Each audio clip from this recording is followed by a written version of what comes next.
Good evening. My name is Louise Jacobs, and I'm the Chief Executive of the London Jewish Cultural Centre. Welcome here this evening, and thank you for coming. My colleagues and I have been learning over the last few months, working with Leonard, Saul, Joy, and exhibition sponsors Claremont, just how important a role the beach at Muizenberg played in South African Jewish family life. We are delighted that for the next few weeks, the LJCC can play a small part in helping you revisit and recapture those magical moments of summer. We are also delighted to welcome tonight's special guest, Sir Jeremy Isaacs, to open the exhibition. Many of you will know Sir Jeremy as a television producer and executive, the winner of many BAFTA awards and international Emmy awards, and for his contribution while General Director of the Royal Opera House. What may be less well known is his link to Muizenberg. Sir Jeremy was married to a Muizenberger, and during his first visit to South Africa in 1976, in response to a piece in the Cape Argos about all major road signage pointing to Muizenberg, Sir Jeremy wrote a tongue-in-cheek letter to the paper pointing out that Muizenberg is the centre of the universe. A heartfelt celebrity endorsement. Ladies and gentlemen, please welcome Sir Jeremy Isaacs.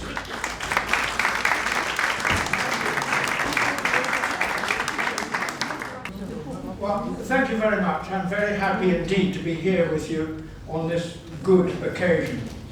An American writer I'm fond of called Joe Liebley, who wrote for New Yorker, published a collection of his pieces about his hometown of New York in its largest sense and its en vivant, and he called it Back Where I Come From, and it makes very pleasant reading.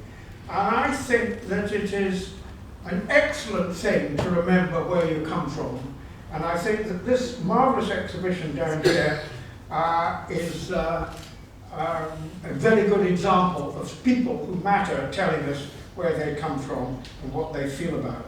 It's a natural human trait to want to know and want our children to know where we come from, to reminisce about it, talk about it, boast of it to others. But Muizenberg and Muizenbergers have plenty to boast about, in my view. The splendid exhibition downstairs offers us a portrait of a thriving community, working hard, playing hard, happy with themselves, happy in their skins. It's right for generations to put themselves on the record, and we need to remember this ourselves for the sake of our own children and grandchildren. It's right for generations to put themselves on the record for those who are to come, to know what their parents and grandparents were like and what they had to say for themselves. So there's a lot of that sort of thing about. But I have never met a group of exiles who hammer on so relentlessly about their past and their nostalgia for it, as do the former inhabitants of Muizenberg, for many of whom, as you've been reminded, the mountain, the beach, the Luft, and the people are happy, human and friendly, weird and eccentric. Muizenbergs, in their minds, they remain the centre of the universe. My wife, Tamar in South African speak, was a proud and happy Muizenberger. Of course, she knew the words of every single verse of the school song. We are, you see, a jolly fine crowd, etc., etc., as pleased could be, with all of us from Muizenberg, the school beside the sea. There are 4 other verses of this, or 5, and it makes reference to, we're not ashamed to say that we're at least as good as, if not better than, Sea Point and Somerset Strand. And it occurred to me, thinking about this the other day, that I think they protest too much. They actually are spelling that sort of thing out because they're worried that they might not seem to be as good as or better Sea Point and Somerset Strand. So I knew the school song of Muizenberg throughout the early years of my marriage. And I also heard Tamara sing another song, and there will be a prize of a box of chocolate biscuits for anybody who can help me answer this question. So I've never had it answered by anybody I've spoken to, and I saw no sign of it in the exhibition. She used to sing, "We are marching along with a smile and a song, for it's fun to belong to the penguins." Now, who on earth were the penguins? What on earth are the penguins? Answers on a postcard, please. But she was a little bit less obsessive about Muizenberg than some other people. I first became aware of the true intensity of feeling on this subject from her extended family when they visited us in London and came to tea or supper. They talked and talked and talked of nothing else, vividly recalling and fiercely arguing over every detail of the street plan and the traits and behaviour of Muizenbergers. They never talked about leaving South Africa, though there were very serious and important reasons why they did so. They constantly went on missing Muizenberg.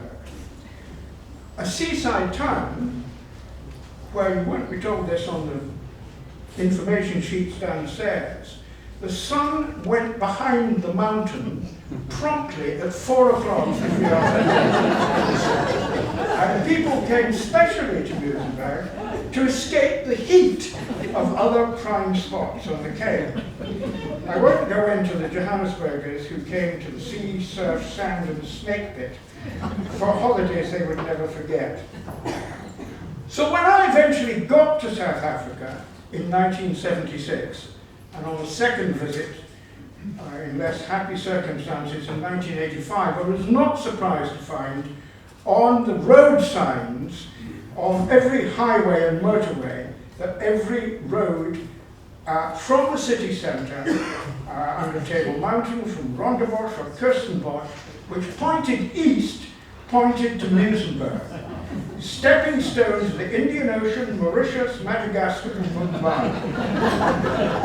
Of course it was the centre of the universe. The moment that sealed this perception into my consciousness came in 1976, when with Tamara I went to South Africa. It was her first visit since she left in 1957. I went to South Africa at the invitation of the Argus group of newspapers to lecture on my television series, The World at War, which was being broadcast on Tuesday nights by SABC, and according to some, emptying the streets, or anyway, the streets in which the white community lived. I flew out from Heathrow on the Saturday night and was met at Jan Smuts next morning by a colleague who told me, to my astonishment, that the previous evening, live on his own news program, the Director General of South African, the SABC, South African Broadcasting, a Broederbond member called Swanepoel, had gone on his own news program to say that next week's episode of The World at War, it was going to be about, it was episode 20, it was going to be about genocide, it was about Auschwitz. Next week's episode of The World at War will not be broadcast, he wanted them to know, because it would give offence to certain people who live in this country. Well, we know where they came from. So I was going to be met at Jan Smuts by the press demanding to know what my response to this was, by the embattled Jewish youth of Johannesburg who were preparing their banners and getting ready to demonstrate, and by my uncle Nat, who was the minister of the Reform congregation in Pretoria. South Africa's Jewish community had previously lobbied a liberal nationalist cabinet minister, Piet Koornhof, to ensure that this particular episode of the series would be seen, because all previous attempts to show images of the Holocaust, which had to be passed through the film censor, had been banned, and nothing had ever appeared on a South African screen, but the legislation of censorship did not extend to television. So there was a chance, and they went to him and got his assurance that that would be shown. And now they were confronted 2 days before the event with his decision to stop it. Well, with Kornhoff's support, the Jewish community got the decision overturned. Transmission, and if I may associate it with that, my opening lecture of my series of lectures, 2 each in Johannesburg, Durban and Cape Town, my opening lecture could go ahead, but passions and tension were running high. The car park of the hotel ballroom where I was to speak, in the car park, people were putting posters and pamphlets, printed, by the way, in Richmond, Surrey, under the windscreen wipers of cars parked there, and the pamphlets were entitled "The Myth of the 6 Million." Serious stuff. The hall was packed, 700 or 800 ticket holders, 2 or 3 round to ticket, crammed in. For one reason or another, I was pretty nervous about speaking that evening. As I walked down the centre aisle from the back of the platform on which on the back to the platform on which I was to speak. And as I passed down the centre of the audience, a woman on my right said to her neighbour, putting me in my place for all time, "He married one of Fanny Weinreich's daughters from Muizenberg."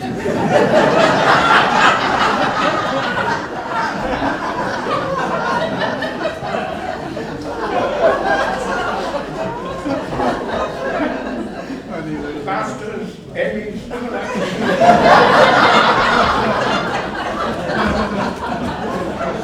So I, Jeremy Israelite, I was fully accepted into the Weinreich family and became an honorary Muizenberger in the same brief moment. And I am happy still to be so.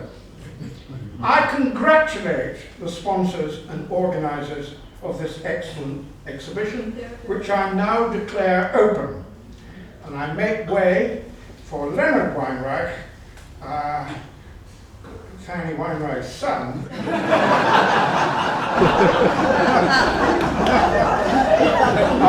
who really knows his Muizenberg from the inside. Ladies, gentlemen, fellow Muizenbergers, welcome to my half-dozen memories of Muizenberg, 6. And memory of Muizenberg number 1, first one occurs in Brussels in 1976. Now, we've accompanied friends to afternoon tea when Selma, our hostess, asked how was the weather in London. Cold and wet, I replied. Oh, exclaimed Selma, how can you English tolerate such a climate? I'm not English, I explained politely. Oh, what are you? South African, I say, by birth. Whereabout, she asks. Cape Town. Whereabout in Cape Town? Muizenberg. Muizenberg, she croons. I used to come down every year from Elizabethville. Now, Elizabethville, which is now called Lumumbashi, was the second town, I wouldn't say city, in the Belgian Congo, but hardly anyone's first choice for settling down. Selma's family had no choice, because the Belgian Congo was last chance saloon for Jews fleeing the Nazis from the Greek island of Rhodes. Now, it's rather close to the equator, so year-round it's a sort of yellow-fevered steam bath. And naturalists really admire its insects and reptiles, and just only a few are venomous. Now, the train trip from Elizabethville to Cape Town took 6 days. Compartments were minimally ventilated, and opening the carriage windows to admit a non-stop stream of scorching cinders just wasn't recommended. As for bathing facilities, non-existent. 6 days later, extremely grubby, you steamed into Cape Town's mainline terminal, walked across to the suburban station, remember that, people? And caught an electric commuter train. 45 minutes later, you arrived at Muizenberg's Edwardian station, perched on a narrow ledge between Mountain Slope and... Stop crying at the back. And sweeping Horseshoe Bay. Now rows of breakers on the turquoise ocean rolled onto 30 miles of pure white sand. On the far side of the bay, blue-grey mountains shimmered in a heat haze. You were blown away. No, you weren't, because you were really blown away when you stepped onto the platform, when you were greeted by a thump in the solar plexus from a frigid blast of air, direct from the South Pole, never before breathed by any human being. This, of course, is the formidable southeaster responsible for Table Mountain's tablecloth. Now, friends, I ask you to imagine the effect on a young lady who spent the previous 10 months sweltering in a fevered, bug-infested jungle, followed by 6 days on an airless train. What was Selma's memory of Muizenberg? Bliss. She rapidly added paradise and heaven. So, memory of Muizenberg number 2. During the peninsula's searing summer, Muizenberg's Litvak population, including my father, seen here with my older sister Avra, sitting over there, and my cousin Tess, they felt privileged to live with the Luft. Muizenberg's history was determined by geography. Straddling the curve of the ineptly named False Bay, Muizenberg clings to the inside edge of the dramatic Cape Peninsula, Africa's most southwesterly tip. This is for those of you who've never been there. Now, the waters in protected False Bay are degrees warmer than, say, modish Clifton on the opposite Atlantic coast, washed by the icy Benguela current, although the sun is up there at 7 o'clock in the evening. Until the late 1890s, Muizenberg was only a collection of fishermen's cottages huddled on the shore. Then the landlords struck. Landlords were robber barons like Cecil John Rhodes, who'd made zillions out of gold and diamond mines in the stiflingly hot Transvaal. And they nabbed the choicest Luft-chilled sites for their opulent holiday homes. However, at the same time, the newly completed Peninsula Suburban Line inspired estate agents to start hyping underdeveloped Muizenberg as South Africa's Brighton. Low prices, easy terms attracted the newly arrived Litvaks. Hotels sprouted, and visitors flocked during the 6 weeks summer's holiday. And that, ladies and gentlemen, was when the season was born. So, memory of Muizenberg number 3, during the 1950s, the season was prime topic for Muizenbergers like myself. Any parties? Anyone know any girls? I say Muizenbergers like myself. I am the youngest of 4. Those are my sisters, Avra, Tamara, Rena, and my mother, Fanny. I was born and educated in Muizenberg, where I edited the school magazine. I led the Springbok Patrol in 2nd Muizenberg Jewish Scout Troop, reluctantly attended Muizenberg Cheder daily, and sang in Muizenberg Shul Choir. Now, Uncle Harry and Auntie Liddy, my mother's twin sister, owned Trappers, the most popular grocery store. Nobody out Muizenberg's me. Now, I remember my father saying Muizenberg was home to 600 Jewish families. My dad, Johnny Weinreich, passionate Zionist, prominent orator, and tireless fundraiser for the Israeli United Appeal, had filed cards on every local donor, so who am I to contradict his estimate? 600 odd families explains why spiteful detractors and anti-Semites called it Jewsenberg. Unfunny? Certainly. Inaccurate? Not really.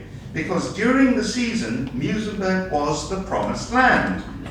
And it's estimated that around 20,000 children of Israel, mostly Johannesburgers, migrated annually from the oppressive Highveld summer, following a pillar of smoke for 36 hours. In fact, during the season, No place in Africa was more Jewish. Muizenberg is 6 times blessed. An imposing mountain, a hot dry summer, refreshing sea, rolling breakers, free non-stop aircon and pure white sand. The last 2 blessings even inspired Rudyard Kipling to write, "White as the sands of Muizenberg, spun before the gale." There are no malign currents, there's no deceptive undertow, there's no drowning, up till recently no shark attacks, and that's rare among South African beaches, because Muizenberg was safe for bobbers and bubblers alike. Now, the powerful breakers encouraged surfing. Both George Bernard Shaw and Agatha Christie rode Muizenberg's waves, though sadly never together. However, for teenagers in heat, the beach was the major magnet. But not any beach, and certainly not their parents' preferred beach. Memory of Muizenberg number 4, the sacred patch. Nestled in a triangle formed by a pavilion and promenade and a double row of bathing boxes. Now that double row obstructed the southeaster's blast and it transformed the triangle into a wind-free zone. Teen heaven. This torrid enclosure writhed with hot bodies and sinuous limbs basting in Hawaiian tropic and or Nivea cream. Unsurprisingly, it was dubbed the Snake Park by locals and the Snake Pit by visitors, combining sun, sand, sea, surf and sex. For 40 days every year, the Snake Park hosted the highest concentration of teenage Jews in the Southern Hemisphere.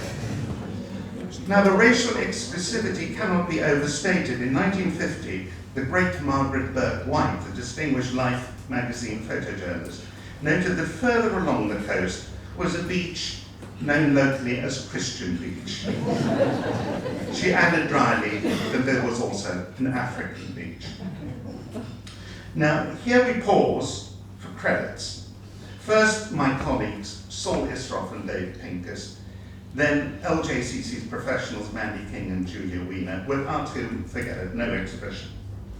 And where would I be without my extended family of Muizenbergers dispersed all over the world? I cannot exaggerate the support given by Henry, Frank, Roger, Linda, Rose, Avril, Renard, Tess, Dennis, Dinky, Gerald, Lucille, and so many others. Finally, Joy Kropman's enthusiastic Muizenberg project team, whose passion fueled every stage of this world tour, from Cape Town to Johannesburg, followed by Muizenberg, and on to further acclaim in Hertzley itself. But London, what possible links could Muizenberg share with Britain? Look no further than 1795 and the Battle of Muizenberg, where the Brits wrested control of the Cape from the Dutch. And when the Cape became a fully fledged British colony in 1806, the connection was not lost on Muizenberg's patriotic hoteliers. We had a Victoria, an Alexandra, an Imperial, and a Balmoral. And you British are probably unaware of the historical debt you owe to my auntie Lily Trappler. That's her holding me with my mother, her twin sister, on the right, or it might be the other way around. But during your post-war rationing, Lily spent all day at Trappler's wrapping and addressing immaculate parcels packed with biscuits, tea, sugar and chocolate for customers' starving relations in austerity Britain. Muizenberg's road names, York, Ventnor, Bournemouth, Kensington, Bath, Henley, Dartmouth, Axminster, and so on, conjure yearnings of homesick Brits. But tonight's primary thoroughfare is Memory Lane, a devious path with a deceptive backward loop. It might lead Transvaal visitors to remember flashbacks of pinball machines, roasted chicken legs, summer romances, Hamisher cucumbers, cute sunburn, and outdoor jiving. Local residents, on the other hand, might remember 6 weeks of foreign occupation with no parking and no servicing cafes. and the invaders even spoke a different language. I heard one young Johannesburg female ask another, "Where'd you bought the core?"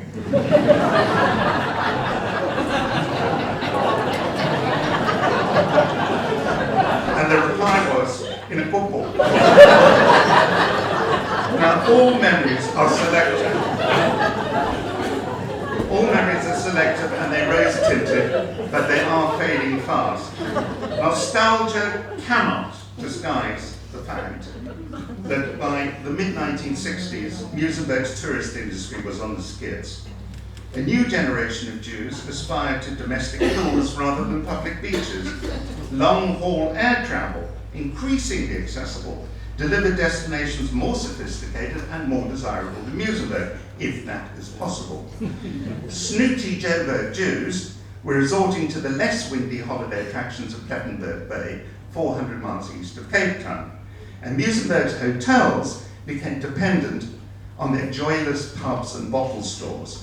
But few hotels had pubs, least of all the kosher ones. And did I mention that since 1948, South Africa had become a police state? I'm afraid the party was over. The season couldn't generate sufficient revenue to stem decay, and Muizenberg slid inexorably down market. Well, the municipalities do attempted tacky adjustments, boating pool, mini railway, crazy golf, too late. Memory of Muizenberg number 5. It was maliciously alleged that the bellwether of seasonal success was the Sandown-on-Sea Hotel. After a bad summer, it displayed an alarming tendency to combust spontaneously. And when a guest at the Alexandra Hotel innocuously asked proprietor Mo Trappler if his fire buckets were filled with beach sand, he replied, "No, petrol." Furthermore, the racist government was choking any possibility of resuscitation by slaughtering unarmed protesters in Langa and Sharpeville on the same tragic day in March 1960. Dr. Verwoerd issued 2 brutal warnings. First, the gloves are off, and second, don't stand in our way. Unambiguous messages were posted on Muizenberg and other beaches, triggering a massive export of irreplaceable talent to the rest of the world. Muizenberg was always a microcosm of South African Jewry. Today, South Africa's aging Jewish population is less than half it was, or half what it was at its peak. And me, in 1961, together with a crate of books and records and a suitcase full of inappropriate clothes, I boarded the Cape Town Castle to exchange my brief South African summer for pallid English skies. Now, under apartheid, a black woman would have been hustled off Muizenberg Beach, unless, of course, she was tending a white child. No more. This photograph was taken this year. Vitality of an alternative variety is emerging, like the vigorous surf culture. In the former Victorian Shtetl district, hippies have replaced Hebrews. But the old pavilion, which featured variety shows, concerts, and where stars like Sophie Tucker, Izzy Bonn, and operatic cantors performed, it's vanished. As has the Snake Park, Snake Pit, call it what you want, gone. It's a pity, because I once met a girl called Frances there. Her parents were German Jewish refugees, both Prussians really, who arrived in Cape Town in the mid-1930s. Frances, destined to teach, diligently prepared lessons and homework thoroughly. After all, she's 100% Prussian. So, memory of Muizenberg number 6. It's the Snake Park. It's a Sunday afternoon, January 1957, and I am talking Dave Brubeck and Miles Davis with male bebop fans. We are so hip. We are snapping our fingers while ogling bathing beauties and pretending not to lust. Suddenly, through dazzling sunlight, a vision appears, a curvaceous creature with exquisite eyes, and her question is firmly enshrined in family mythology. What do you think of the dynamics in the ride-out chorus of Benny Goodman's Honeysuckle Rose? Benny Goodman, my personal deity, Cupid's arrow has been replaced with a guided missile. And in a wild hormone rush, we negotiate a date for Saturday night. 5.5 years later, we marry in Dunstan Road, down the road, and rent a freezing floor flat in Gold Coast Terrace. I'm on the floor, surrounded by record albums, and I'm merging our collection. Hey, I remarked, surprised, who knew we had 2 copies of $64,000 Jazz? For non-anoraks present tonight, $64,000 Jazz is a CBS compilation LP, and flipping the album, one sentence leaks from the sleeve note. Describing Benny Goodman's Honeysuckle Rose, listeners are advised to note the use of dynamics in the ride-out chorus. 6,000 miles away, a small Prussian bell tinkles. Do I smell the sea? Now, all I can say about that is if I could meet a girl like that on my local beach, why would I want to grow up anywhere else? On behalf of Muizenberg, please enjoy the memories. Thank you.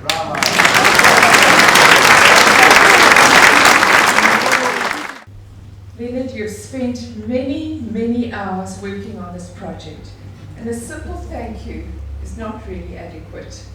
But please know that the Muizenberg London team have valued your knowledge, your wisdom, and your experience over all these few months that we've been working together. Muizenberg and London and the Jewish diaspora are today richer for your hard work. Thank you, dear Leonard. Please will you come forward and accept the small token of our appreciation. I'm sorry that it's not a bottle of seawater.